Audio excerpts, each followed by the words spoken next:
Hola Paloma. Hola Miguel Ángel. Hola Fran. Bueno, ya tenemos por ahí a Fernando. Hola Gregorio. Vamos a esperar un poquito, Fernando, más que nada para irle dando tiempo a la gente a entrar, porque justo acabo de abrir ahora, bueno, y 5, puntual, clavado. Así que nada, voy a ir comentando un poquito mientras os vais uniendo, mientras se va uniendo la gente, de qué va el directo de hoy. No sé si se me escucha mejor hoy, he probado a cambiar los auriculares. ¿Cómo escucháis, chicos? ¿Veis algo de eco, de más? Hola, Suria. Hoy vamos a hablar de ti, no te escapas, ¿eh? Bueno, el directo de hoy va un poquito dedicado a figuras gladiatorias, ¿vale? Realmente cuando lo propusisteis en Stories, porque normalmente después de los directos pongo en Stories para que votéis pues los temas del siguiente directo, salió abrumadoramente el tema de hablar sobre gladiadores famosos, ¿no? Cuando quise abarcarlo, lo hablé con algunas personas pues que controlan más que yo de nombres en concreto y demás, y hablando con ellos me di cuenta que realmente una hora no llegaba a nada. Dividido en dos partes. La primera, que es la de hoy, la vamos a dedicar a gladiadores hispanos, de los cuales tenemos alguna información, ¿no? Que nos ha llegado información más allá del nombre y sobre los que podemos tener quizás alguna anécdota que contar.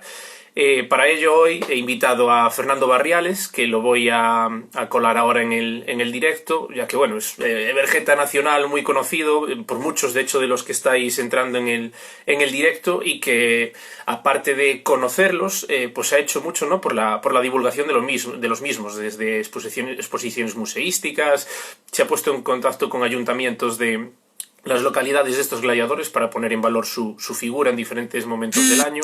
Incluso ha encargado reproducciones de ciertas piezas pues para tenerlas y poder enseñarlas y divulgar sobre ellas. Así que sin más, Fernando, te voy a mandar ahora la invitación, estate atento ahí a la pantalla.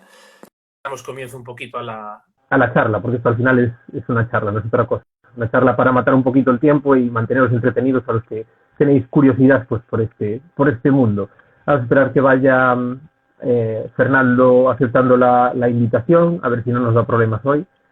Y nada, comentaros también que está metido por el directo ahí una persona que se llama José Manuel Suria, aunque no está con su nombre, el nombre de usuario es otro, que hacia el final le vamos a dedicar ahí un momentito que seguramente le gusta, a Gregorio, que si no me equivoco su nombre romano es Gracchus, seguramente también le gustará alguno de estos comentarios que vamos a hacer hacia el final, ¿no? Vamos a ver si se va uniendo Fernando. Si te da algún problema, Fernando, escríbemelo por el chat y lo vamos viendo, ¿vale? Sí, yo ahora ya me estoy viendo, Voy a creo. iniciar sesión en el ordenador porque me ha mandado un mensaje, pero para salirme de la pantalla. Sí.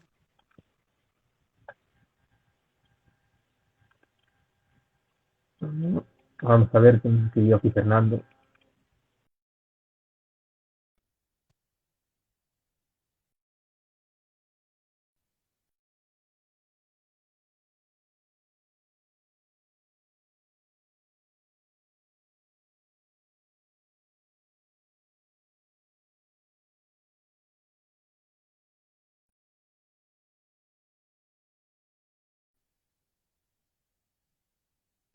Hola, buenas tardes. ¿Qué tal? Muy bien. Eso es bueno, eso es bueno. ¿Me escuchas bien? Sí, yo escucho perfectamente, sí. Perfecto, pues eso es bueno, nos escuchamos bien los demás. A ver si alguno de los que nos están viendo por el directo me puede confirmar si nos escucháis bien a los dos. Y si no, pues tiramos para adelante hasta que alguien se quede. Bueno, pues nada, Fernando, no sé si has escuchado un poquito la presentación que he hecho. Vamos a hablar un poquito de gladiadores hispanos, ¿no? Para ponerle un poquito en valor su figura. Sí, por supuesto que sí. También había gladiadores hispanos. Yo creo que deberíamos de empezar por lo que es aquellos gladiadores que de alguna manera han pasado a la historia por ser virtuosos. Es decir, han pasado a la historia demostrando que habían tenido una cierta importancia dentro de lo que es este mundo gladiatorio, este mundo de tanta pasión. Sí. Perfecto, nada, me dice que al principio estaba un poco colgado, pero que ahora va bien, entonces vamos a dar ya comienzo a la charla de sí, ¿vale? Tú y yo hemos hablado un poquito previamente ya para estructurarnos un poco, porque tanto tú como yo tenemos el defecto de que empezamos a hablar, nos vamos por las ramas y aquí no nos para nadie. Entonces hemos hecho un trabajo previo para intentar que coja todo aquí, ¿no? Y te voy a ir preguntando por ciertos nombres, ¿no? Para que nos hable un poquito de ellos, de esos retiarios hispanos que han conseguido llegar hasta hoy en día y que tenemos información y que sé que tú has estudiado mucho. Entonces hay uno, que es el primero de esa pequeña lista que he hecho, que se llama Sagita, que era un tracio y que hallamos su epígrafe en Córdoba, si no recuerdo mal. ¿Qué nos puedes contar sobre Sagita? Sí, efectivamente. Bueno, antes de esto comentar que en el mundo gladiatorio, en todo el mundo, la información que nos llegan de los gladiadores es de muchas maneras, mediante frescos, mosaicos, lucernas, pero también las lápidas funerarias. En este caso particular, Sagita y de los que vamos a hablar, la información nos ha llegado mediante lápidas funerarias. Empezamos por Sagita. Como no tengo posibilidad de aportar la lápida, lo que he hecho es un dibujo a partir de ellas. Hay un libro estupendo, el de Ricardo Cajigal, que recoge las lápidas funerarias de los gladiadores halladas en Córdoba. Da la casualidad de que esta no figura en su libro, pero de alguna manera, claro, el libro es estupendo, es un libro magnífico. Pero bueno, precisamente esta de Sagita no aparece en su libro y bueno, la he capturado a partir de un trabajo de epitafios latinos, en este caso de García y Bellido. Bueno, en esta lápida tiene muchas cosas de original. Esta fue encontrada en Córdoba. De las 4 lápidas gladiatorias hispanas, una fue encontrada en Córdoba, otra en Brescia, otra en Nimes, otra en Roma. Esta es la cordobesa. Es una placa pequeñita de mármol de 38 por 32 en mármol. Lo que ocurre de original que tiene es que esta placa estaba preparada para 2 gladiadores. Por eso, si la imagen se ve de aquí hacia arriba, estaba preparada para un gladiador del que se ha perdido absolutamente todo, nada más que Natione, pero no se sabe cuál era la nación, y de aquí para abajo era la que correspondía a Sagita. Fue encontrada en el Camino Viejo de Almodóvar exactamente hace 66 años, y me recuerdo de esto bien porque fue en el año 54, el año en el que yo nací. Fue puesta para fue puesta para 2 gladiadores. El segundo era el famoso Traes Sagita. Lo que no se sabe es si el nombre sería Traes, porque aquí hay una diferente interpretación, según hable de ellos Ceballo Horneros o García y Bellido, que si era un trácito o era un tracio o era un sagitario. En el registro, cuando se encontró, se decía que la placa estaba fracturada en 4 fragmentos, de los cuales hoy solamente se conservan 2. Los otros 2 han desaparecido y tendrían la información de quién era el gladiador anterior al que se había puesto. Era una lápida, el primero solamente se sabía la nación y del otro sí queda muy claro que era Natione Hispanus, como queda ahí reflejado donde estoy marcando con el dedo. Que es un rasgo común además de los que vamos a tratar hoy. Se interpreta todo perfectamente bien, salvo esta parte de aquí, Sagit me. Y la duda de esto es que si Mesonus fuese la escuela gladiatoria, porque había un lanista muy importante en Pompeya que se llamaba Mesonus. El final de la placa es, pues como casi todas las placas, en las que se registran todas las circunstancias. Es una placa, no dice el número de combates que hizo, ni el número de victorias, ni la edad que tuvo cuando murió, pero de alguna manera lo que es más gráfico es el final en el que dice hizo esto a su costa, aquí yace y que la tierra te sea leve, como ocurre con otras placas lapidarias, ¿no? Sí, pero este fue... Literalmente es la fórmula típica. Claro, la placa de un hispano encontrada en Hispania, porque de las placas cordobesas, lo mismo que con las placas gaditanas y las placas de Mérida, hombre, podemos presumir de que hay muchas lápidas. En Córdoba hay 14 absolutamente documentadas como lápidas de gladiador, pero hay otras 10 en las que hay una cierta duda de si son gladiadores o son personas asociadas al mundo gladiatorio, pero no exactamente gladiadores. Hay 2 en Cádiz y 2 en Córdoba. Otros sitios, hombre, donde más placas se han encontrado fue en Roma. Y felizmente, una de los gladiadores hispanos, Marco Ulpio Aracinto, si se encontró a Roma, hablaremos después de él. Siempre ese lo vamos a dejar para el final porque tiene así... Para el final, estupendo. Otro de los gladiadores que se han encontrado ha sido Esmaravigo, gaditano, que aquí tiene una peculiaridad, ¿no? Que me comentabas a mí ayer mientras preparábamos el guión, que no se sabe bien si era murmillo o plómaco o las dos. Efectivamente. De este sí que yo no puedo disponer de imagen de la placa, pero lo que he hecho es, esta placa es virtual, o sea, realmente así es la placa. Es una placa grande y una placa bastante pobre, porque el material, en vez de ser mármol como el anterior, es un material que es un material calizo, es una placa alta de 1 metro de alto por 25 de ancho, y se encontró en Brexia, en Italia. Se encontró Sí, hace mucho tiempo, en el gracias. Nos lo comenta 1907. aquí, de hecho, Javier, que tienes un seguidor ahí que ya lo conocía, ya nos ha dado los datos. Sí, sí, efectivamente. Este hombre se sabe que era un esclavo, es decir, estaba casado y era un matrimonio contubernamental o contubernamental, porque al final pone coniu, entonces está puesta por su mujer. Es una placa bastante pobre en cuanto a los datos que da, porque no figura ni la familia gladiatoria, ni figura el número de combates, ni su edad en el momento de la muerte.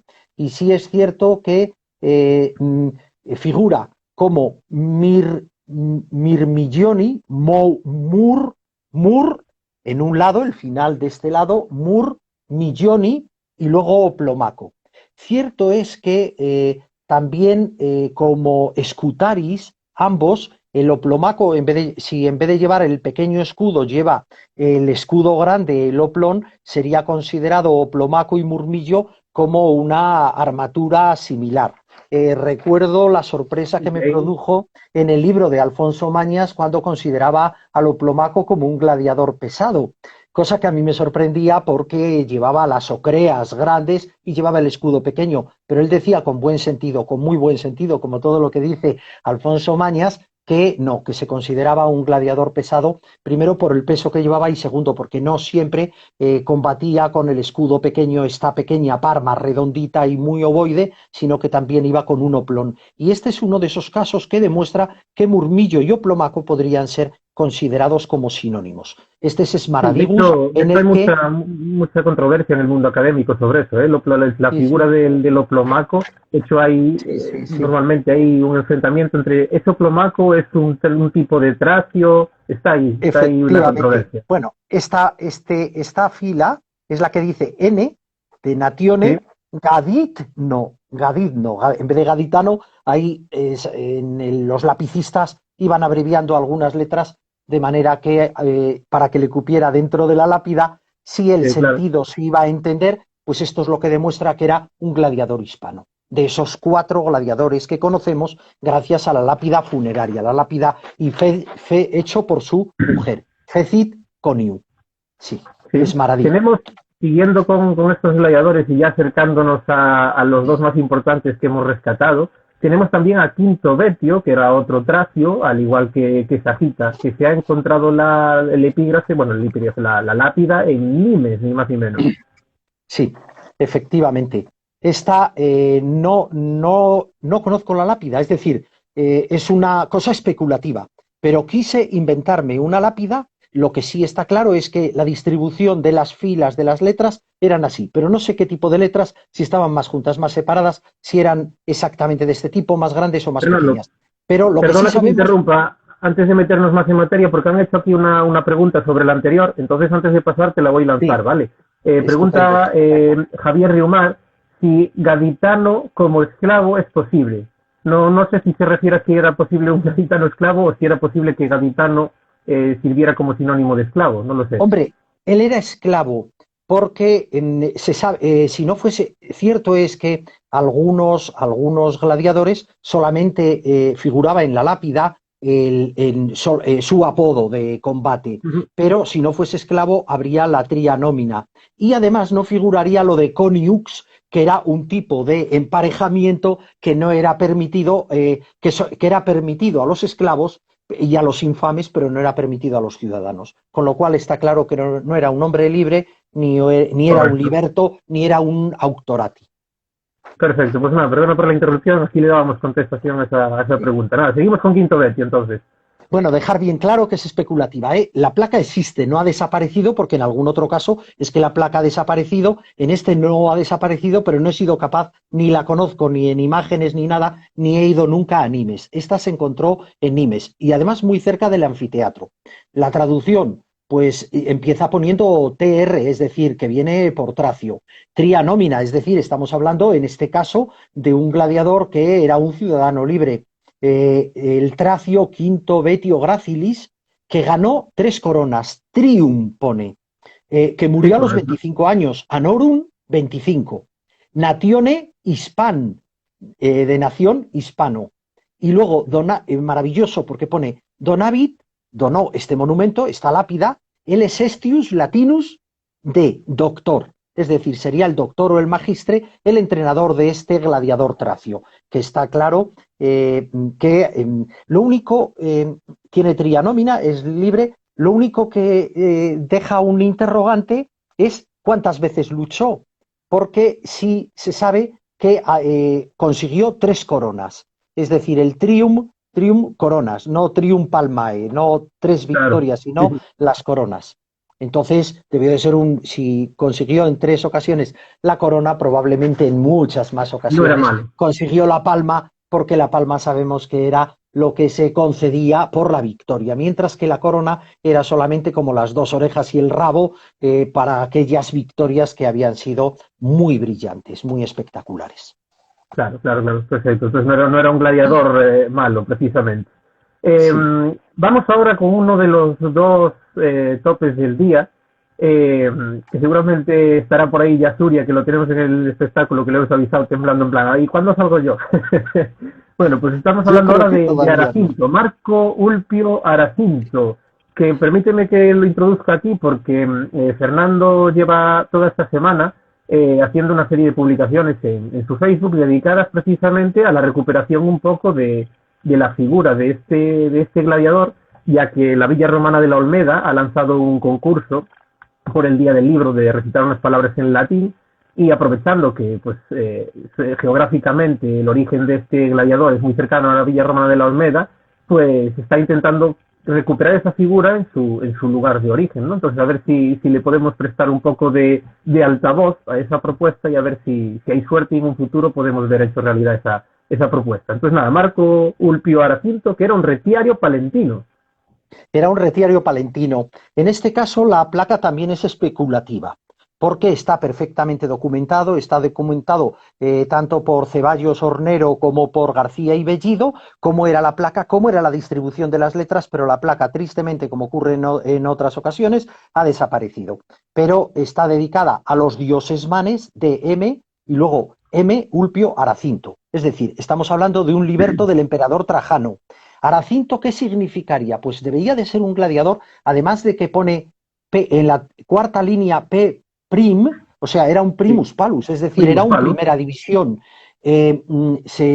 Aracinto venía a significar, ara viene a significar como maldición y cinto como una reafirmación de esa maldición. Cuando decimos que alguien está muy lejos, decimos se fue al quinto pino. Bueno, pues se supone que ese quintus era como 5 veces más la maldición o muy maldición, es decir, era como el peligro, como la maldición del enfrentamiento.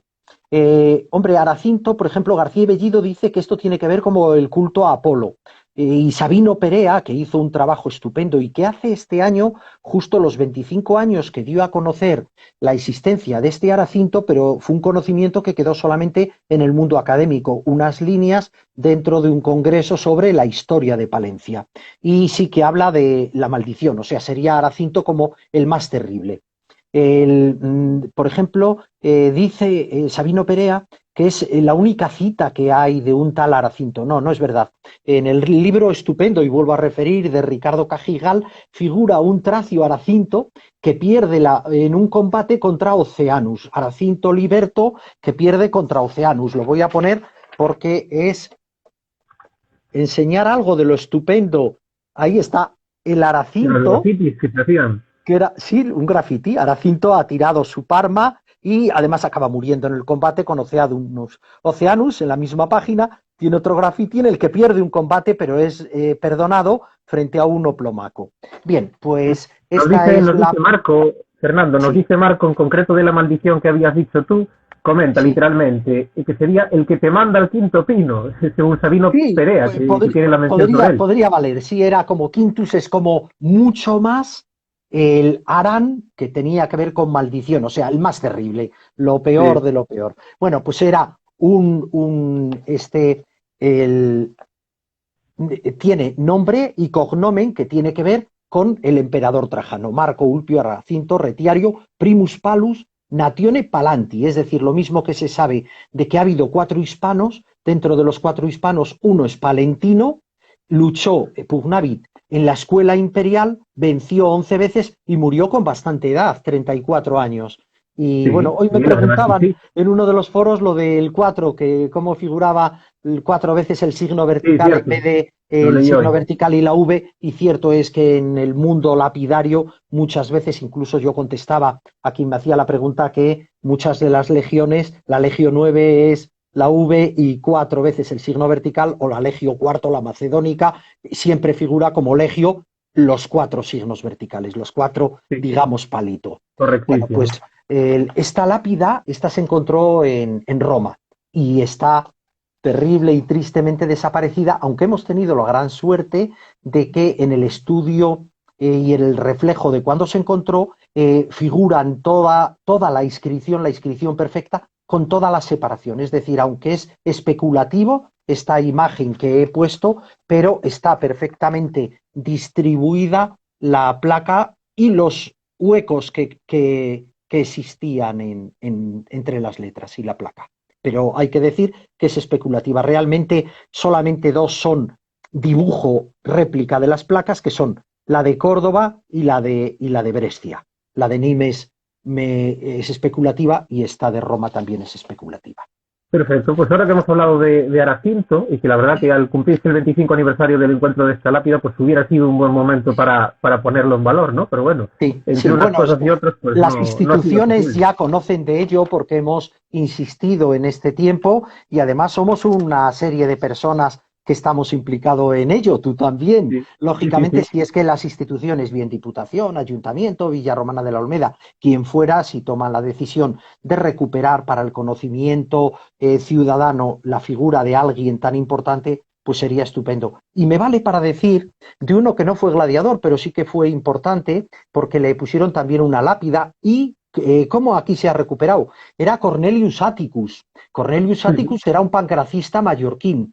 En su placa incluso la han hecho rimada y tal, porque decía que él solo era asiduo de ir a la palestra a endurecer los miembros. Solitus assiduis durare membra palestris. Bueno, pues curiosamente en el mundo balear, en las Islas Baleares, hay un premio al mejor deportista que es Cornelius Atticus. Como en Palma de Mallorca a los deportistas de prestigio les dan esta condecoración haciendo referencia a uno que se sabe que fue brillante pancracista mallorquino. O sea que de alguna manera lo que sí pretendemos, además de recuperar la figura de Marco Ulpio Aracinto, es que era una de las partes de una propuesta muy amplia y muy ambiciosa. Las instituciones luego tomarán las decisiones que crean oportunas, era también crear una distinción para aquellos deportistas palentinos que tuviesen proyección internacional, porque proyección internacional tuvo ese primus palus, es decir, un gladiador de primer nivel, que era el Marcus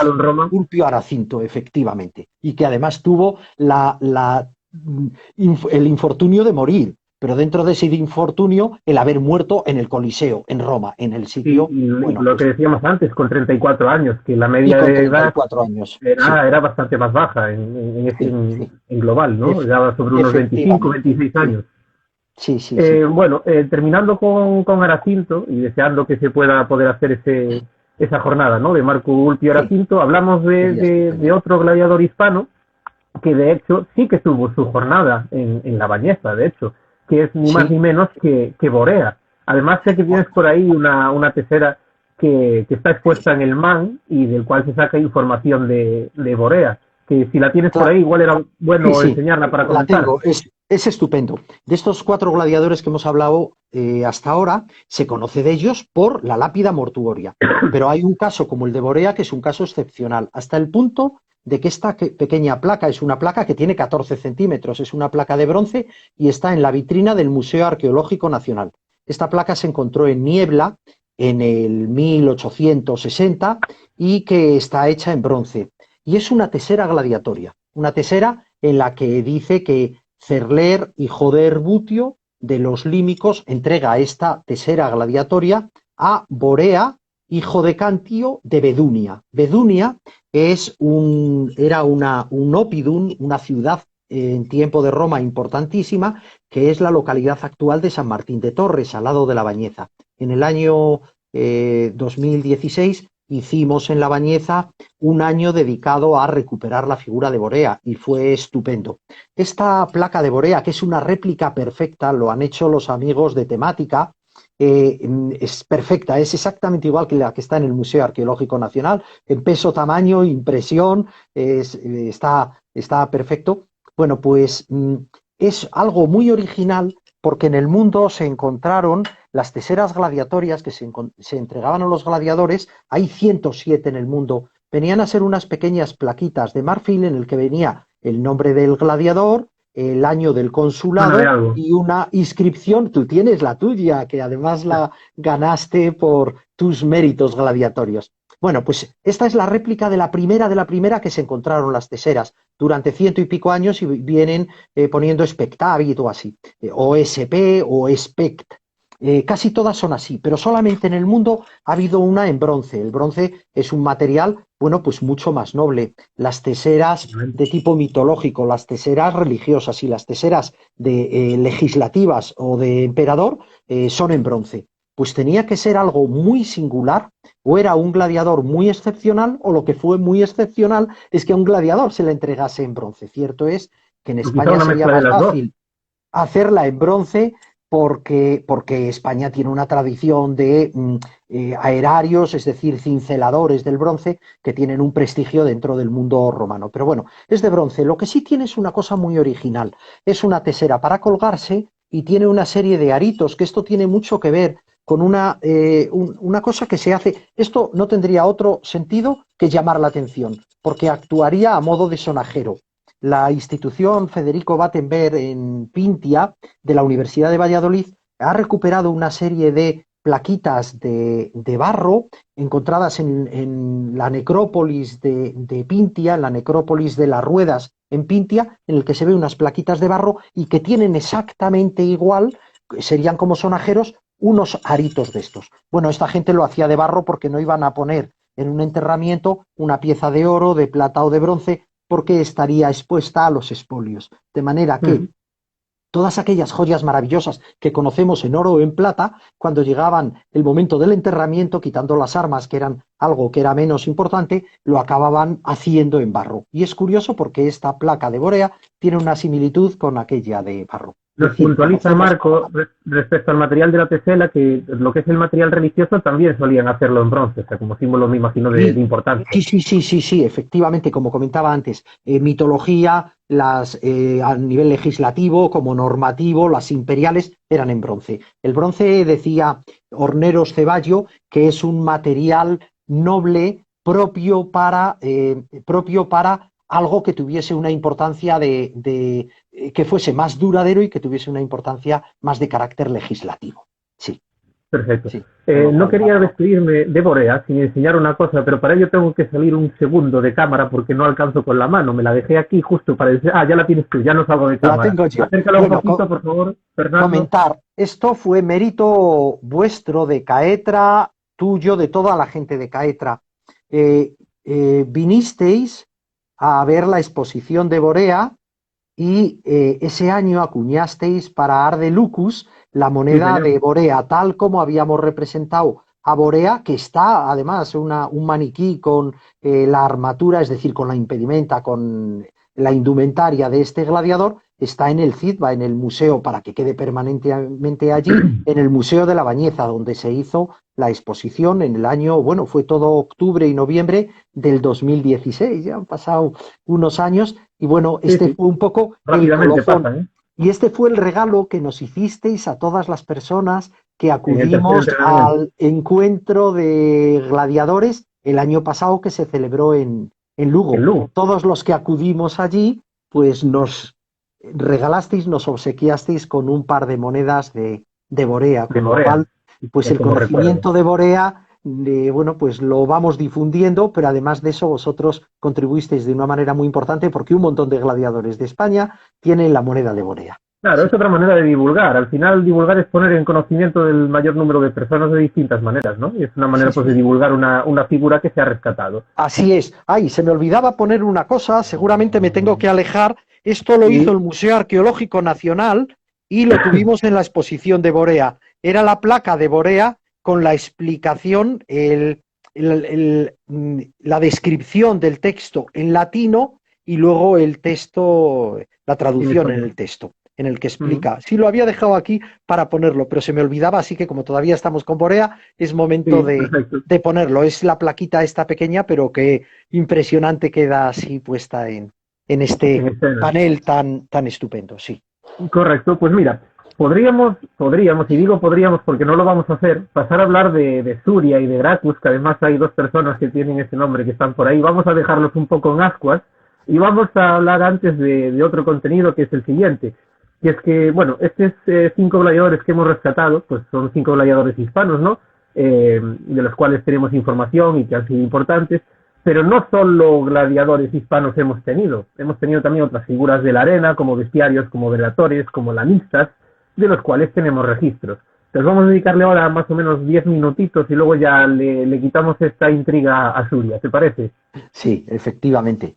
Hombre, hay uno, yo entiendo, bastante importante, porque tiene un fresco maravilloso que se encontró en el anfiteatro de Tarraco, además de que era Numius Didymus, era un bestiario en el que en el Nemesion del anfiteatro de Tarraco hay un fresco que se encontró. Claro, estas cosas se deterioran prontito, pero en el que se ve un oso y 2 dedicantes, es decir, ese Numius Didymus era un bestiario, era un hombre también del anfiteatro, no exactamente gladiador, pero también prestigioso, sin duda ninguna, y es alguien que, bueno, pues en Tarraco yo creo que todavía está en el mundo, solo en el mundo académico, no se ve que sea, yo al menos no conozco que se haya hecho nada o que haya llegado un poco al conocimiento popular a alguien tan importante como tuvo que ser para que 2 personas le dedicasen un ara y un fresco, y además en un sitio tan importante como en el Nemesion, es decir, el punto sacro de un lugar como el anfiteatro de Tarraco. Sí, puntualizar también, para los que nos están escuchando y que no lo sepan, vamos, que un bestiario no era un gladiador en sí, sino era el que cuidaba un poco de las fieras, y un venator, depende de a qué académico le preguntes, tampoco es un gladiador, o sí, pero era aquel hombre que se enfrentaba a luchar contra las fieras, ¿no? Pues vamos a un venator hispánico, se llamaba Berilus, no sabemos nada más, que se llamaba Berilus, y se encontró una lápida que no registra nada más que esto, y se encontró en Ondara, Alicante. Este ara está perdida, pero sí sabemos que Berilus era venator, se encontró en Alicante. Si no fue, si la actividad de venator o de bestiario, el bestiario era más importante quizás, era más fácil que se desplazase de un lado a otro, pero un venator probablemente fuese un venator local o de las cercanías, con lo cual a este famoso Berilus sí se le puede aplicar el que era un hispano, independientemente de que no tenemos la cita que nos pueda asegurar de ello, pero por pura lógica y por razonamiento, pues parece que deberíamos de estar pensando en que este hombre sería hispano, sería de la localidad o de localidades próximas. Perfecto, pues nada, hablando también de figuras de la arena, bueno, no tanto de la arena en sí, no es que la pisaran en ese momento, pero sí estaban muy relacionados con ellas porque eran quienes gestionaban los ludus donde se entrenaban los gladiadores, ¿no? Que son ni más ni menos los lanistas, esos empresarios, ¿no? Sí. Si alguien estuvo atento y le dio tiempo a leer un poquito del texto antes, seguro que ya vio uno que se llamaba Celer, y tenemos también historias sobre otro que se llamaba Lucio Dido. Entonces, ¿qué nos puedes contar tú de Celer y de Lucio Dido? Bueno, por ejemplo, aquí teníamos como lanistas, había una escuela que era la escuela pauliana, lo mismo que la escuela. Lo que pasa es que este Paulianus era seguramente un lanista asiforano, de estos de tercera categoría, de los que se iban desplazando con su pequeña escuela por los sitios de segunda división. Celer, importantísimo, primero porque hubo un celer. Celer vendría a significar como rápido. Es cierto que en una ocasión una persona que se le murió un pariente en la Galia y hizo la múnera inmediatamente, tenía su nombre, su tria nómina, que no recuerdo, y le pusieron de apodo Celer como el rápido, coño, que rápido, se te murieron y casi antes de que se muriesen ya estabas haciendo la múnera, es decir, el acto fúnebre con repercusión social que era la lucha de gladiadores, bueno, el espectáculo de anfiteatro. Pero sí es cierto que en esta placa de Borea queda bien claro en que Celer, hijo de Herbutio. En la primera parte, ahí venía Celer, Herbuti, Filius, tal, con lo cual teníamos bien claro que en Borea sí existió el que le entrega la tesera gladiatoria, que era Celer. Sí, hay un listado de lanistas, lo mismo que de vergetas.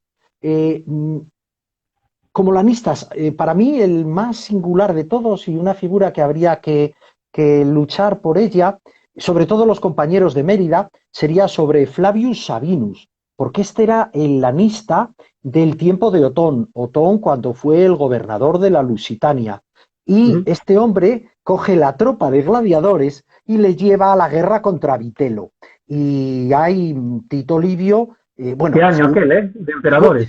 sí, sí, fue una masacre de gladiadores en el cual hay muchas citas latinas en el que hablan de cómo los habla de Vitelo como germanos, o sea, no quieren reconocer en ellos que son otros legionarios tan romanos como podían ser los legionarios lusitanos, pero habla de los germanos. Bueno, pues a estos gladiadores, este Flavius Sabinus, el lanista de Otón, los embarca y les lleva a la pelea. Y casi todos mueren antes de desembarcar, era una especie de infantería de marina, porque les disparan flechas desde las legiones de Vitelo antes de los desembarcos. Celer, por supuesto que sí, Flavius. En tiempo de Severo, de los severos, hubo otro lanista que era seguramente Lucio, no lo sé seguro, pero era Didius Marinus, en tiempo de los severos. Fue otro lanista del que hay documentación, sí.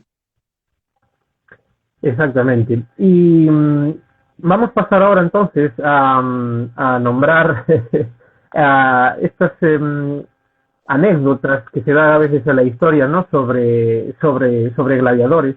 Aquí vas sin tú, Suria, que lo sepas y que estate bien atento porque lo tenemos por ahí. Y voy a ir nombrando algunos de ellos, ¿no? Y nos vas comentando la anécdota relacionada, para ir tirando un poco de ambiente para llegar finalmente a Gracchus y Suria, ¿no? Tenemos uno que es Cassius Victorinus. Sí, Cassius Victorinus. Claro, empezamos a hablar de los gladiadores de la Virtus Gladiatoria, o sea, de los importantes. Luego entraremos en lo que es la deshonra, pero Cassius Victorinus probablemente no era gladiador de los que estuviese tocado por elemento de deshonra. Lo que sí es cierto es que del pobre hombre debió de ser un poco un matao. Cassius Victorinus, seguramente nuestros amigos Óscar e Inma se identificarán un poco, no porque esto que he dicho ahora, que podía ser un poco un matao, sino porque Óscar es Cassius Victorianus, el nombre que se ha puesto de gladiador. Cassius Victorinus era un hombre libre que la placa lapidaria se encontró en Mérida. Su esposa era Antonia Severa y como no figura en esta lápida, actuó de gladiador, como no figura ni la escuela, ni número de victorias, ni nada, la suposición que hay es que podía ser un auctorati, que alguna situación de penuria económica o alguna situación de mala economía le hizo lanzarse a la arena.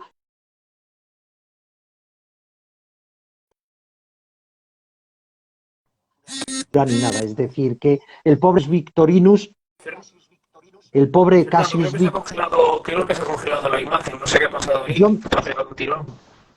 Sí, yo me estoy viendo bien, sigo congelado. No sé si la gente. Ahora yo te veo bien, que nos diga un poco el público si nos ven y nos escuchan bien. Yo te veo congelado a aquí. pudiera confirmar a alguien. Y si no, bueno, seguimos, en principio. Bueno, comentaba, Óscar e Inma, legesta gladiatoria, bueno, pues Óscar es Cassius Victorianus, en este caso se encontró, era un retiario también, en Mérida, y era Cassius Victorinus y su esposa Antonia Severa. Tenían hijo además, y sí se conoce la lápida de esta gente, pero realmente no era un gladiador virtuoso, sino que presumiblemente sería un hombre libre abocado a la arena y que tuvo un recorrido pues breve. Me están diciendo que se corta un poquito, pero bueno, vamos a intentar Vaya. tirar, porque me refiero ahora. Perfecto.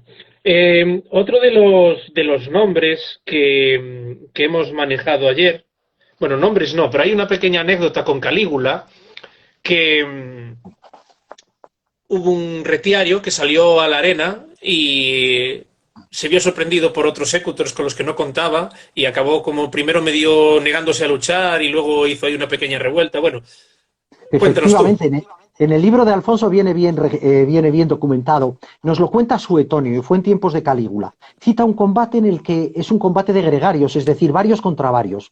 Y habla de que son 5 retiarios tunicati, es decir, aquellos retiarios afeminados, que pelearían contra 5 secutors. Se niegan a la pelea y entonces, lógicamente, como se niegan a la pelea y no han querido pelear, su fin no puede ser otro que el de la yúgula, morir allí. Uno de ellos, es lo que en la cita de Suetonio, recoge el tridente y mata a los 5 secutores. Bueno, lo que sí es cierto es que aquí hay una hipótesis que yo la leí en George Villey, un estudioso de la gladiación.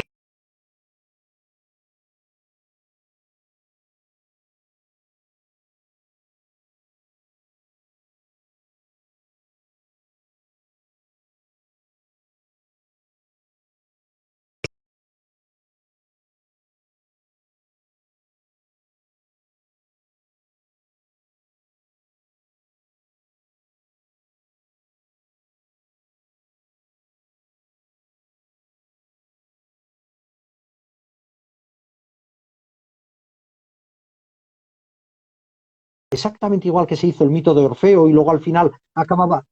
Para un momento, porque a mí se me Sí. ha cortado y me dicen Ah, varios que se ha quedado como congelado un momento. sí. Entonces, a ver si me pueden confirmar Javier, Riumar y Gregorio, que son los que me comentaron antes, si vuelve a estar la imagen estable. Es que me ha entrado una llamada justo Sí. ahora y ha Ah, debido descuadrar todo entraba eso. mal. Vale, ahora ya está, vuelve a estar. Ya está. Seguimos. Perfecto. Estaba hablando de que en tiempos de Suetonio, 5 retiarios contra 5 secutores.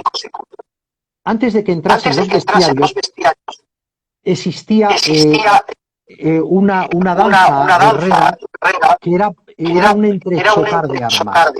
Con lo cual la hipótesis es que estos entrechocasen los tridentes, seguramente con un éxito escénico estupendo, y en un momento determinado, para romper esa diversión que estaban teniendo y esta presunción que estaban teniendo los pantomimos, los actores, le sacan 5 gladiadores de verdad secutors. Ante esta sorpresa, lógicamente, los retiarios tunicati se niegan a pelear porque no habría posibilidad, pero claro, cuando les condenan a muerte, uno de ellos sí que podía saber pelear, pelea, vence y mata. Voy a cambiarme los cascos, Fernando, porque es que se me ha descuadrado todo. Me ha entrado un par de llamadas antes y se me ha petado todo. Entonces voy a conectar unos cascos para ver si soluciono el problema del eco. Ahora mejor, muchachos. Yo Parece te que ahora oigo sí. perfectamente, sí. Sí, pero a ellos les daba eco, no sé por qué. Pero bueno, he probado hoy con otros cascos. A ver, bueno, vamos allá. Vamos a terminar, Yo te ir oigo terminando. perfecto, Vale, sí. vamos a ir terminando y yendo al tema que nos interesa, ¿no? Háblanos de Gracchus y de Suria. Gracchus. Bueno, estamos en esa parte de la deshonra. Lo que acabo de referir de Suetonio era una cosa terrible, de deshonrosa, cuando les has concedido o les has condenado a la yúgula y que uno de ellos se niegue a aceptar la yúgula y se cargue a todos los demás, era algo que rompía con el decoro, con la norma, con tal. Bueno, pues puesto a romper el decoro, lo de Gracchus fue tremendo. Habla de ello Juvenal. Gracchus era alguien de la nobleza, de familia patricia, y que se casa con un músico, hace la dote como hacían las mujeres hacia el músico, y seguramente por esa ruina que supuso la dote, se vio en la ruina y tuvo que acudir al anfiteatro. Lógicamente acudió al anfiteatro y actuó de tunicati, es decir, de retiario, con lo cual la ignominia era doble. Primero, porque alguien patricio tiene que ir a la arena, y segundo, porque no lleva un yelmo para que no se le viese la cara, con lo cual era evidente que todo el mundo en el anfiteatro estaba viendo a Gracchus, el hijo de un patricio, alguien de la familia patricia, y que además combatió de una manera tan cobarde como corresponde a alguien que primero no está entrenado, no es alguien preparado en el ludus, y que, bueno, pues debió de ser una cosa terrible de histriónica y de ridícula. E incluso en el libro de Alfonso, que también describe muy bien este episodio, habla de lo duro que tuvo que ser para el secutor permitir que le enfrentasen a una especie de esperpento gladiatorio como suponía el famoso Gracchus. Sí. Pues que tenemos por aquí a Gregorio, que su alias romano es Gracchus, precisamente, ¿no? Entonces, sí. también Gregorio, lo tenemos pues, ahí. Claro, es nuestro amigo Gregorio de Mérida, ya sabes. Tienes que cambiar alguna letra de tu nombre para que no se te pueda identificar, aunque en tu caso está claro que por tu manera de ser y de combatir nadie va a identificar en ti aquel Cinaedi, es decir, aquel afeminati. Sí, ahora intenta arreglarlo, No, hombre, en el caso de Gregorio, ¿quién no lo intenta arreglar? Si no, el día que me pille, pues, sí que no me lo va a perdonar, que ya muchas veces me encuentro enemigos sin buscarlos. Perfecto. Y tanto que sí, ¿recuerdas el entreno de Lugo con el titular del periódico al día siguiente? El titular del periódico. Fue un exceso. Yo me estoy resarciendo ahora con esto, ¿eh? Claro, fue un exceso aquel titular, aunque hay alguien que en el foro de lo que colgué hoy sí que ha aprovechado aquel titular del periódico para hacer una postilla de alguna de las fotos. Aunque nos lo tomamos con humor y estuvo estupendo. Aunque bastantes de los que están hoy viendo el directo no estaban allí, saben de qué va el tema. Por puntualizar a los que no estuvieran, bueno, en el tercer entrenamiento nacional de gladiatura, que es básicamente una concentración de recreadores de gladiatura que se hizo aquí en Lugo, Fernando dio una conferencia y bueno, una de las frases dijo que los retiarios eran unos cagones cuando tenía un rival digno enfrente. Pero bueno, dentro de un contexto de broma que había en el momento, y eso fue el titular de la noticia del periódico del día siguiente. Los retiarios son unos cagones, en primera plana allí en grande. Pues claro, los que hacemos de retiario pues nos quedó un poquito ahí la espinita. Bueno, y ahora vamos, porque acabo de ver ahí un comentario de Suria, vamos ya a poner el final, porque si Graco puede cambiar alguna letra, Suria es que es letra por letra tal cual, no tiene nada que cambiarse, no puede.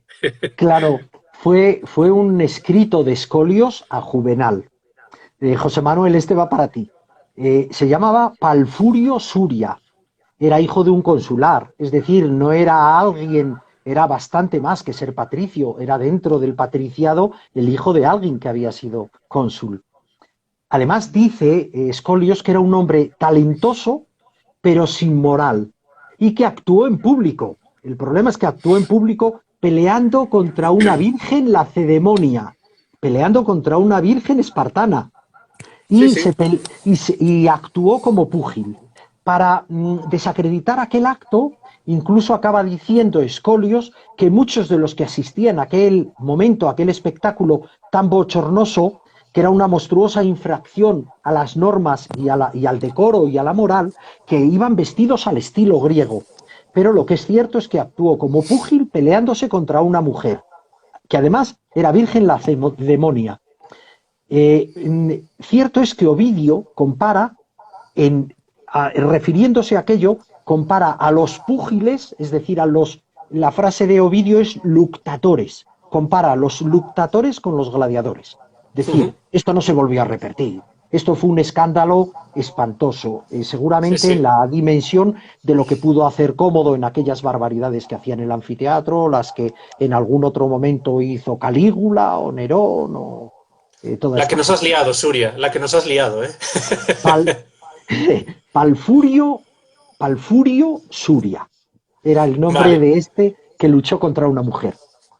Vale, Fernando, mira, ayer cuando anuncié la charla dejé un cajoncito de sugerencias para que me enviaran preguntas, ya que hoy hablaba contigo. Entonces, como hemos terminado un poquito con estas anécdotas que teníamos vistas de antes, ¿no? Te voy a ir lanzando las preguntas y las vas contestando pues hasta que nos llegue el tiempo.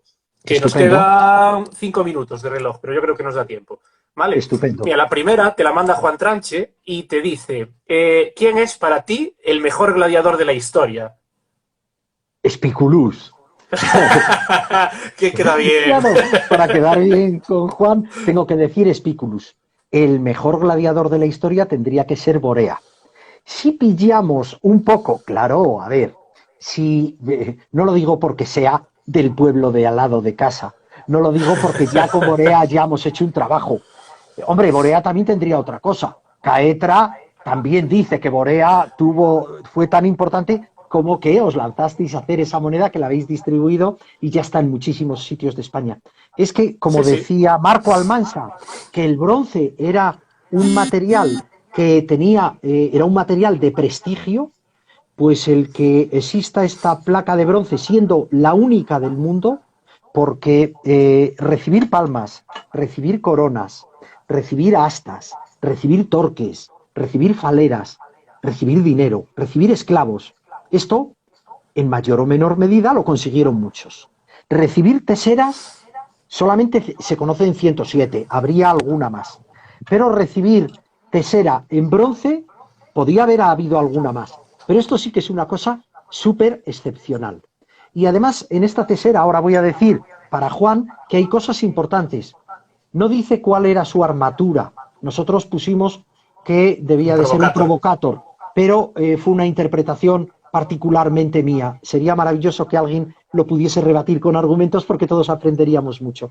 Yo me puse provocator porque era una parte de armatura que, según muchos investigadores, dicen que fue una parte de armatura puente, una parte de armatura de prueba para ver las cualidades del gladiador y luego pasarían a otra, tipo pesado o tipo ligero, dependiendo de su comportamiento en la arena. Pero no dice cuál era la armatura, no dice apenas nada de él.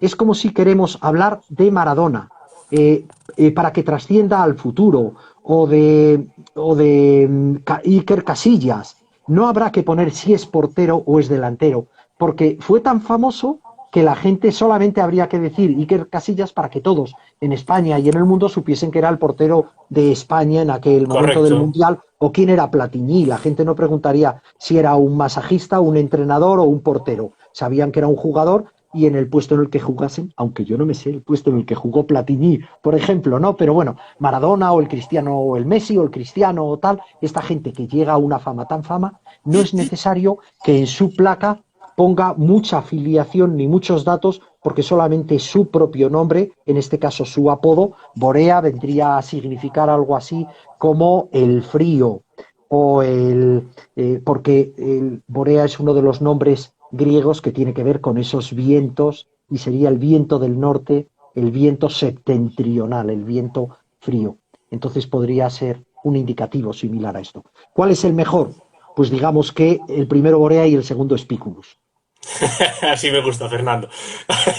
Mira, te mando otra pregunta a Marco Amansa que dice que ¿qué te motivó a realizar esas impresionantes colecciones de maniquís? Pues realmente no lo sé. Yo creo que es un poco sí, sí, realmente la inercia. Cuando leo algo y veo a los recreadores, porque claro, cuando vamos a ver un espectáculo gladiatorio, estamos viendo siempre el traex, el murnillo, el reciario, el secutor. Algunas veces vemos alguna cosa original. Yo este año en Mérida disfruté muchísimo de ver un combate de eyaculator, es decir, lanzadores de jabalina, que lo hicieron en gesta gladiatoria magnífico. He visto los Astari cuando lo hicieron el grupo de Ludus Augusta, los amigos de Mérida, que tampoco se ve habitualmente, pero casi siempre se está viendo lo habitual. Incluso cuando vamos al mercado con la gente que hace reproducciones arqueológicas, en este caso, pues están haciendo siempre los mismos tipos. Yo que sé, el Equus, solamente lo he visto a los alemanes de Junkelmann, no lo he visto a más gente. Pues yo creo que hay que ir recuperando todas esas cosas. Hombre, los amigos de Mérida hicieron un cuprelario estupendo, lo enfrentaban a un samnita y además hacían una lucha estupenda, muy bien llevada y muy bien representados las dos maneras de pelear, la agilidad del samis contra la rotundez y la pesadez del cuprelario, tal.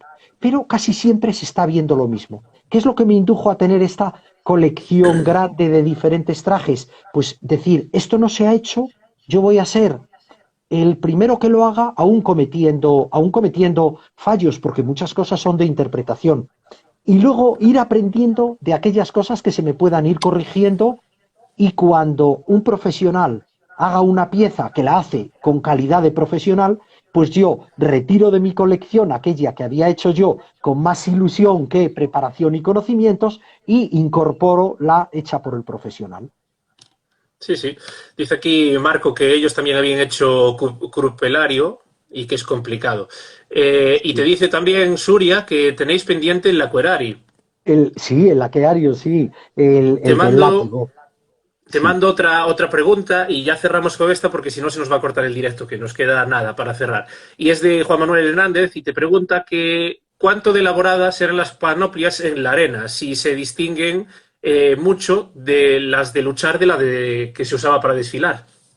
Claro, a ver, probablemente para un gladiador normal, una escuela como el Ludus Paulianus, que era un asiforano, es decir, un desgraciadico, era el que iba por plazas de tercera, que actuaría Sí, seguramente en los foros o tal, este hombre seguramente tendría una indumentaria para sus gladiadores bastante miserable. Hay una cita estupenda de César antes de dar la primera múnera, una que hace a su hija unos cuantos años después de haber muerto su hija, y la hace en el Foro de Roma. Y como la cita dice que tiene una serie de armaduras y de armas de plata que las tiene exhibidas durante 15 días en el Foro de Roma, para que la gente sepa lo que va a encontrar. Cierto es que cuando llega el momento de la pompa, eso es lujo y esplendor. Y cuando llega el momento de actuar, yo supongo que quien era un gregario, quien era un segunda división, iría con trajes más modestos, pero quien era un estrella, lo podemos ver en las luchas actuales, en el catch, en el boxeo, tal, como tanto los cintos que se colocan en la cintura después de haber acabado el combate, como la indumentaria, como es el pantalón de entrenamiento, como es el pantalón el día del combate. Pues llevará desde los logos de los patrocinadores o sponsor hasta cosas que hagan espectacular y brillante. Hay que pensar que el anfiteatro era el mayor espectáculo de aquel momento, pues exactamente igual que podemos ver en el circo hoy. Los circos de hoy puede estar con las rodillas llenas de mierda aquel cuidador de elefantes, pero cuando le toca salir, coño, ya dije la frase, ahora los cuidadores llevan las rodillas llenas de mierda. Bueno, vale, que se me entienda. Pero, ¿cómo se ponen? Claro, ¿cómo puedes ver el portero en un espectáculo de una carpa de un circo actual que está vestido con smoking o con chaqué? Y es el portero.